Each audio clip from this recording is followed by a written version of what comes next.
It may be common for families to disagree or to have financial difficulties.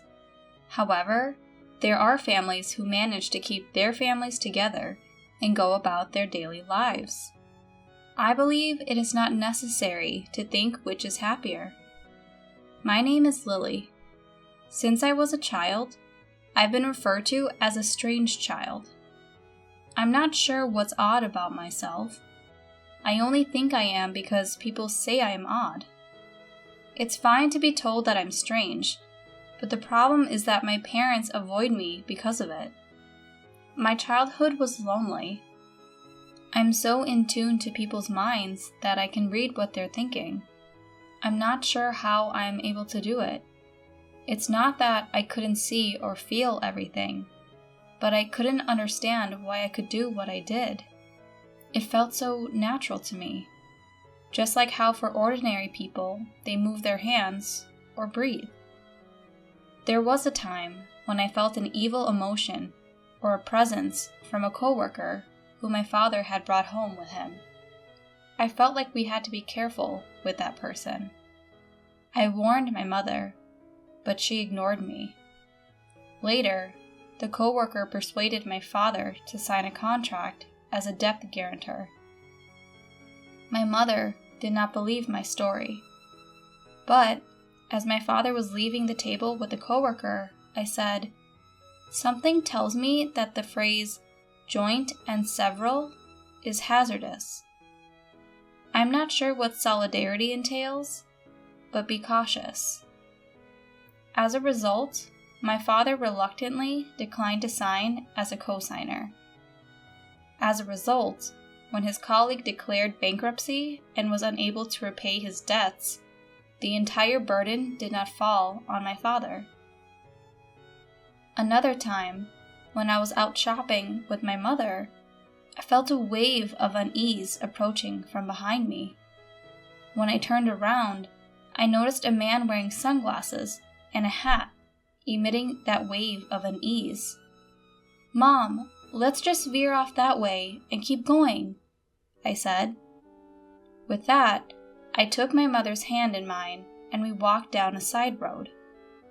She was perplexed, wondering what was wrong, but as we moved to the side street, we heard a shout of, "I've been robbed!"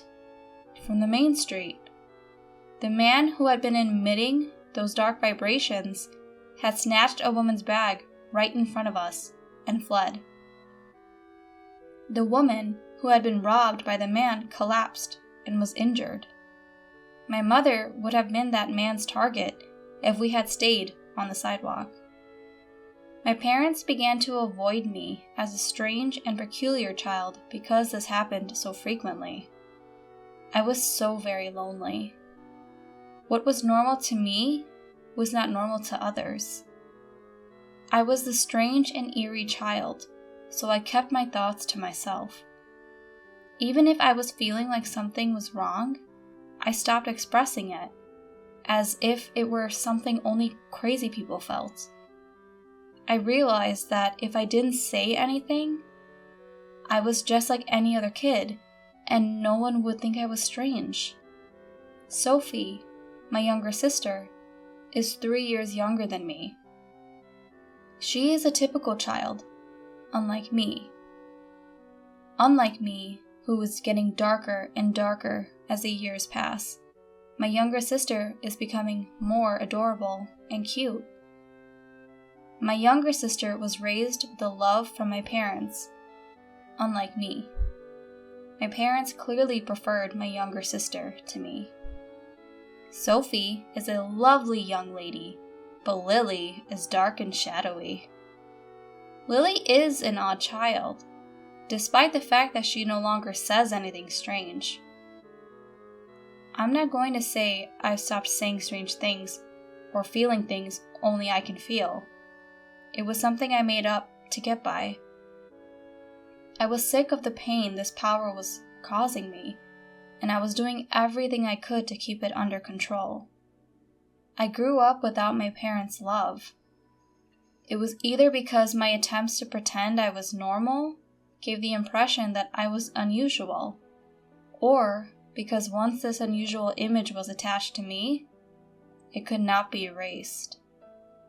My younger sister, on the other hand, was raised with my parents' love. My spoiled sister sensed my parents' coldness and slight distance from me and began to look down on me. She used to say, "I don't like being around my sister because it transfers the darkness to me. I'm very attractive, but my sister has a negative impact on my image." She started saying things to put me down whenever she got the chance. My parents only tolerated her and made no attempt to correct her. She was approached by a scouter for an entertainment production company in town. She was asked to join their agency when I was in my second year of junior high, and she was in her 5th year of elementary school. She stated, "It's obvious because I'm attractive." They said I could be on television. My younger sister was already thinking about a career, which satisfied our parents. "You should take it slow and think about it. I have a bad feeling about this." I didn't want my sister to be in trouble, so I opened up about my feelings, which I had kept hidden for so long. My sister, who was unaware of my unusual ability, said, "Are you chastising me because you're not attractive and can't communicate with others like me? Don't be strange, and don't stand in my way." Her face turned red, and she reached for me. My parents, who knew about my ability, had either forgotten about it or were overjoyed to see their little daughter in the spotlight, and they stood by her side, accusing me. I then reaffirmed my intention to remain silent. I told myself that saying anything unnecessary would result in nothing good. An educational internship student was scheduled to visit my middle school one day. He was a male college student, a junior high graduate who aspired to be a physical education teacher. The trainee spoke of his educational dreams and gave a powerful speech to the teachers and students. He became very popular with the teachers and students, particularly the female students. As the intern responded briskly to the loud voices of the female students, I felt a black wave of dread wash over me. I had made it a rule to keep myself hidden and not reveal my unusual abilities. But when I saw that my classmates were in danger, I decided to break my own rule. I approached a teacher who appeared to understand what I was saying. "I know this is unexpected, but please believe me and help me." The teacher was perplexed by my abrupt statement, but he did as I requested and staked out a specific location after school. I kept the details from the teacher. I didn't tell him the details because there was no way he'd believe me even if I did. But the teacher listened to me without any explanation. He might have been more than a simpleton. The next day, the entire school was in a frenzy. The nuisance prevention ordinance had been violated by the student trainee. The teacher had staked out the area near the women's restroom, and the trainee appeared, entered the women's restroom. He set up a video camera within 15 minutes of starting the stakeout. The teacher was successful in suppressing the scene of the incident. As a result, the female students were not victims of voyeurism and were not humiliated. On the other hand, my younger sister was scouted by an entertainment agency and enthusiastically joined the agency, yet there were no lessons or even an audition. She was only required to pay costly affiliation and lesson fees. The office was then abruptly closed one day. Simply put, my sister was taken advantage of. She screamed and cried, turning her rage on me. She became enraged and yelled at me. "It's all because of you. You ruined my future. It's entirely your fault." It was an absurd statement, but my sister seemed to believe it wholeheartedly. She had to think that way to survive, but it was a disaster and an annoyance to me. My parents did not say such ridiculous things, but they did notice that she was pulling away from me and leaning towards our younger sister. As a strange child, I was to experience loneliness once again. I was pleased that I had been able to assist everyone at school, but I was concerned that my actions would push me over the edge.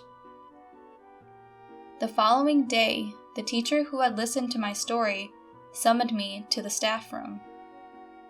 I opened the door to the staff room, fearful of being labeled as strange once more. You knew something like that was going to happen about a week ago, didn't you? The teacher asked me in hushed tones, with no warning. I knew it was pointless to try to fool him, so I told him about my mysterious power. After all, I know there aren't many people like that out there. It was the first time I'd heard of anyone understanding what I was going through. The teacher explained that he knew someone with my level of power, which is why he understood me. He stated, "That person is actually my aunt, and I've known about her for a long time. I understand you have a lot on your mind. I'm sure you'll feel a lot better if you get advice from someone in your situation." The teacher brought the person to me after saying this. The person looked me in the eyes and said, "It's natural to be concerned, but you don't have to suffer." Her kind but deep eyes, which seemed to see everything, drew me in. Sarah was the person's name, and she told me that she had the same power as I did since childhood, and that she had spent her entire life troubled and hiding herself. The story of the older person who had gone through similar experiences to mine was releasing me from my fears and doubts. My interaction with Sarah began on that day. I addressed her as my mentor, but she laughed and replied, "Will you not call me that?" Sarah, or rather my mentor, changed my life. If I had lived a modest, shadowy existence, concealing who I was, but my consciousness was transformed. I was gradually able to live my daily life as a normal girl. However, since the incident at the entertainment agency, I have been unable to get close to my sister. In fact, we appear to be growing apart rather than together. It was normal for her not to talk to me, and the only time she did was to complain about something she didn't deserve or to make fun of me. I have no idea what triggers the switch. My psychic abilities also failed to predict my sister's emotional shifts. She used to say, "What's the big deal about you getting accepted to college? Aren't you just a mental flower garden?" My sister had failed the high school entrance exam at her first choice school, which she had been told she would definitely pass. She was able to enroll at a stopgap in a high school that she considered her second choice. As a result, my sister was furious that I had been accepted to her top choice university. I wasn't happy about it, and I wasn't bragging about it to my sister. She was simply making assumptions and disrespecting me. My parents only consoled and coddled my sister, who was going through a difficult time, and told me to go away and not to bother her. My sister didn't seem to like me either, despite the fact that I had grown up and become a better person since meeting my teacher. I guess she doesn't like me unless I'm a dark and gloomy inferior woman to her. My sister, on the other hand, is extremely intelligent. It's a wonder she didn't pass the high school entrance exam. She was very frustrated, and she channeled that frustration into her studies at the high school she enrolled in. As a result, she was the top student for 3 years and was accepted with a single shot into a difficult national university. She stated, "Heh heh, I got into the most difficult university. Your university is nowhere near mine." I responded to my sister's satisfied remark with a lighthearted, "Yeah, I guess so." I knew that getting too involved with her would be disastrous. My sister, on the other hand, thought my light response was a slight on her own brilliance and lashed out as hard as she could. My parents were scared of my sister, who would lose her temper until she calmed down, and whenever she got into this situation, all they could do was watch and worry. My parents blamed me for this and concluded by calling me a liar-troubled daughter. I wanted to argue with them about which of us was actually the troubled daughter, but I had to swallow those words because I had to go home and didn't want to complicate things. Aside from my sister, I was nearing the end of my college career and needed to make a decision about my life.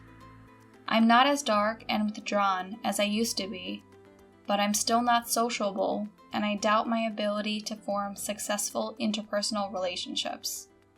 My ability is to sense people's negative emotions. I can understand positive feelings, but people are more prone to negative feelings, and negative thoughts hurt me.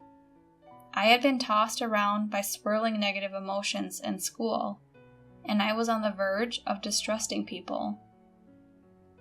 I was concerned if I could perform well in a corporate setting. I discussed this with my mentor. I was certain she had faced similar challenges, and I wanted to know how she overcame them. She stated, "I experienced the same difficulties that you are facing now. Maybe you should do something like me." She told me that she had spent a long time working as a fortune teller or counselor, assisting people with their problems. I have the ability to fully demonstrate my power and contribute to the world and others. As I can work freelance, I don't have to be part of an organization, and I don't have to deal with people's emotions or relationships, both of which I am afraid of. It's the ideal position for people like us. I decided to pursue the same job at the encouragement of my mentor. She showed me how to do the job and to find customers. Thanks to the internet, I can now work from home. When I told my parents and younger sister that, instead of getting a job after graduation, I would work from home, they said, "What exactly is it? What kind of job is it? What type of work is it? Then at the very least, you should do our housework. What about living costs?" That was my expected reaction from a parent, but I was disappointed that they had not been more supportive of me. While I assumed it was normal for them to expect housework and money, I was still sad.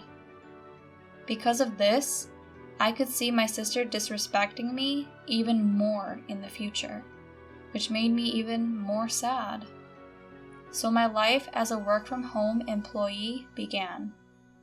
There were no job offers at first, and it was a trial and error process, but with the assistance of my mentor, I gradually obtained a job. I couldn't do what my father asked me to, which was put money into the house, for about a year, so I devoted my energy to housework. My father was not pleased, but my mother was relieved that things were getting easier, and she kept him in check. When I put money into the house for the first time after about a year, my father made fun of me, saying, "Huh, you finally got some money, didn't you?" Even with the money, however, the number of household chores he shared with me did not increase, and my life remained the same. My sister graduated from university 2 years later and decided to work for a foreign affiliated company. Because it was a foreign company, the pay was good, and he told me, "Unlike my sister, I am not a member of the elite. My sister, who has found work outside of home, has made fun of the fact that I work from home. She stated, 'I have no idea what you're doing working from home. Isn't that just for kicks? You're a parasite in your own home. My pay will increase, and I'm sure I'll be making 10 times more than my sister. Someone like you could never make that much money.'" My sister, who was promoted to chief after a year and a half with the company, also told me about it and made fun of me. My sister brags about her good salary, but she doesn't contribute anything to the household and doesn't help with any of the household chores. She delegated laundry, cleaning, meal preparation, and everything else to my mother and me. The work was between my mother and myself, but my mother delegated most of the work to me, so in effect, I was the one doing all the work. I said, "Sophie, you need to take better care of yourself. Instead of spending it all on yourself, you should put some money into the house." I informed her. Then she said, "You're a waste of space, sister. You should do all of our housework. I'm putting the money aside for my future." She never pays attention to me. For some unexplainable reason, my parents tactfully agree with her, claiming that it can't be helped because she's my sister. I wanted to stay in my current job because it was comfortable and familiar, but I was beginning to wonder what I should do with myself. My sister then made a shocking announcement. "I'm getting married!" Because there was no warning, my parents and I were taken aback and froze. He is a wealthy man who earns more than $10 million per year. "Oh, I'm sorry I became happy first, sister, but isn't marriage just a pipe dream for a person like you?" My sister then said she'd bring her boyfriend the following Sunday. Sunday arrived, and while we were in a state of panic due to the rapid succession of events, the man she brought with her was a young man dressed in a suit and tie who appeared to be capable. "My name is John, and it's a pleasure to meet you. I've come to propose to Sophie." He greeted her with dignity and politeness. "I told you he was wonderful, and he is, isn't he? I'll be happy with him." "John, what is your job?" My father, despite being overcome by her boyfriend's aura, asked a question anyway. "I am currently undergoing training at a company owned by a friend of my father's." When I was perplexed by the term, my sister explained, "His father is the company's president. He is training outside of the company to be his successor in the future," she explained cheerfully. My sister seemed overjoyed at the prospect of marrying the company's future president. After that, we talked about various topics before Sophie's boyfriend bravely left. Despite a few gaps in the subsequent conversation, my parents seemed pleased with the impressive man.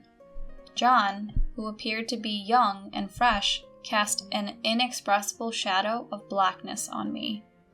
I'm not sure how to explain it because I'm the one who can feel it. I couldn't stay silent any longer, fearing that marrying a man with this type of darkness would make my sister unhappy. "Listen, Sophie, you've only been dating him for less than 3 months, so get to know him a little better before you decide to marry him." My senses were going off, so I couldn't explain and tried to reassure my sister by saying something vague. "What exactly are you on about, sister? He is a man of great distinction and a potential president. He is a distinguished individual and the company's future president. You're just upset because you compare your situation to my happiness. You're a pitiful person, aren't you? My parents also yelled at me to get out of their way because such a wealthy man would soon be their son. Because you're a nobody, you should at least stop interfering with your sister's happiness. My parents' plan was obvious. Let their daughter marry a wealthy man and live in peace in their old age. My mind was racing with rage because I couldn't tell my sister about the black shadow that was attacking her. In the meantime, they got engaged and a meeting between the two families took place. My sister's fiancé's parents were clad in the same fresh breeze as John, but the same black clouds seemed to be hiding behind them again. However, the wedding day arrived before I could warn my sister and parents, who were too excited. You know, the president of our company is attending today's reception. Do you know how talented and promising I am? It's a great honor, but I know that you, my little stay-at-home sister, can't even imagine how great it is. Before leaving the house, my sister gleefully told me something I hadn't even asked her. As usual, she adds a few words of disrespect to me. They pledged their eternal love to each other at the hotel's wedding hall and then entered the reception hall. My sister looked happy with a big smile on her face, and I looked at her with concern as to how long that happiness would last.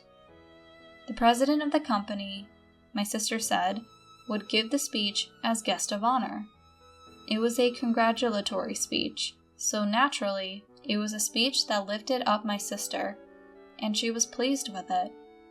After all the congratulatory speeches were over, drinks and food were brought to each table. The food looked delicious, but I gradually began to feel uncomfortable. I was beginning to feel uncomfortable because nothing had been brought to my table. At first, I thought it was just a delay, but other tables had already received drinks and hors d'oeuvres one after another. It was obviously strange. I was the only one who had not received anything. The people at the same table also noticed the strangeness and began to get uncomfortable. At that time, my sister came up to me and said with a laugh in my ear, "Free food is not prepared for people like you. I mean, this food is too good for you. You should just go home and eat potato chips. Just leave our wedding gift and go home." My eyebrows shot up at the outrageous line said loudly in my ear. The groom was also grinning and nodding widely in the groom's seat. Even my parents pretended to be surprised at first, but when they said something like, well, Sophie is right," I was surprised at first, but that surprise was followed by a surge of anger. I never thought you could be this insane.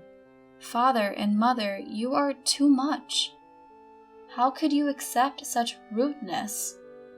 My parents gave me a bitter look, but did not admonish my sister. I understand. I'm going home. But know this, you'll regret it. What's with that threat? I wonder if it's the howl of a loser. The hall was abuzz with excitement at this unbelievable turn of events, when a man stood up with a start. "I'm the groom's brother. My name is David. My brother and parents are scum, but the bride is even more so. I can't take it." The man who introduced himself as David continued, "Father, your company went bankrupt half a year ago, and you're still falsely claiming to be the president of it. The fact that you are still pretending to be the president of this company must mean that you are trying to take advantage of your daughter-in-law and her family. John, you can't be president anymore either, but you're still faking it and trying to sleaze off your wife. aren't you? Because you are unemployed now." The buzz in the hall heated up at the man's comment, but it was the younger sister who became even more heated. "What do you mean? You cheated me? What do you mean? You're unemployed?" She turned bright red and asked a series of questions. Her face gradually turned from red to blue, and her eyes began to tear up. My parents were also out of the loop, and both of them were screaming. The screams of my family echoed through the hall. Both the groom and the groom's parents were stunned and silent. In fact, before the show began, I had received David's confession and apology. I had asked him not to hesitate to speak his mind if something happened during the reception. Then, as my sister was blaming David with a face full of anger and resentment, another man stood up with a look of that said he could not take it anymore. It was the president of my sister's company. He said, "Enough of this. It's not looking good. You have no right to blame the groom. What makes you think you have the right to criticize the groom's brother for his mistreatment of his brother?" The boss's voice was filled with anger, and she looked frightened. "I didn't attend your ceremony for your sake," he said. "If you weren't Lily's sister, to whom I owe so much, I wouldn't be here." My sister's eyes went wide when the president suddenly mentioned my name. "Oh, Lily? Lily has saved numerous companies from crisis. She is like a goddess among us business owners." Under my mentor's guidance, I started out as a fortune teller and life consultant, and then became an advisor for corporate revitalization. Although I had no managerial knowledge, I have used my powers to show the company the way it should go. I was right on target, and one after another, the companies that turned to me revitalized their corporate strength, and their business experienced amazing recoveries. For this reason, I have received the titles of teacher and goddess. My sister's company was also consulted 6 months ago, and with my advice, it was revitalized as a stronger company. The president of the company felt in debt to me and attended today's wedding. She said, "Oh no, I didn't know anything about that. Aren't you a stay-at-home nobody?" Thanks to Lily, my business is going well. Thanks to you, I have a good job and now earn more than you do. I put enough money into the house, but my parents don't care about me. What do you think all that money was for? Oh, that money wasn't Sophie's. The parents seemed to have misunderstood. There was no way she could have brought money into the house. The wedding party broke up in a heap of confusion. Naturally, the wedding gift was fully refunded to everyone. How are we going to pay for this ceremony now that we don't have all the money from the gifts? Besides, I had relied on John's income and signed a contract for a condominium in my name. I can't pay the rent by myself if I'm unemployed. To the sobbing sister, John said, "You signed the contract on your own, didn't you?" "I don't know anything about it." "Divorce! Divorce! Divorce, you crook!" The wedding turned out to be a mess. This was also the result of his malice towards others for no reason at all. He might have claimed that he had a reason to be malicious, but there was no way that would have passed muster. Later, the young sister divorced John and demanded alimony. There was no way that John, who was unemployed, and his parents could afford to pay a large amount of alimony. And although they were barely able to pay for the wedding hall, it was nowhere near enough to cover the cost of the condo they had contracted for The house that was to become their love nest was canceled without ever being lived in. However, the loan balance was not erased, and the loan was a heavy burden on the younger sister. In addition, the outrageous behavior at the wedding spread quickly among the company officials who were present, and the sister lost credibility. The president of the company gave up on her and sent her to a lower position. She had no place at the company and lost her pride as an elite employee. She wanted to quit the company and run away, but in order to repay the loan, she had to continue working there. She continued working in a basement reference room, doing trivial work and may or may not be of any importance. John and his parents failed in their attempt to become parasites on my younger sister. They too are struggling to make ends meet by working day jobs. Naturally, the older brother David had separated himself from his parents and younger brother. My parents had easily given up on my sister, who had hit rock bottom, and they came to me. But I said, I don't want to be pushed around by you guys anymore. I'm going to cut you off. Goodbye. With that declaration, I left home, signed a lease on a new apartment, and began a new life.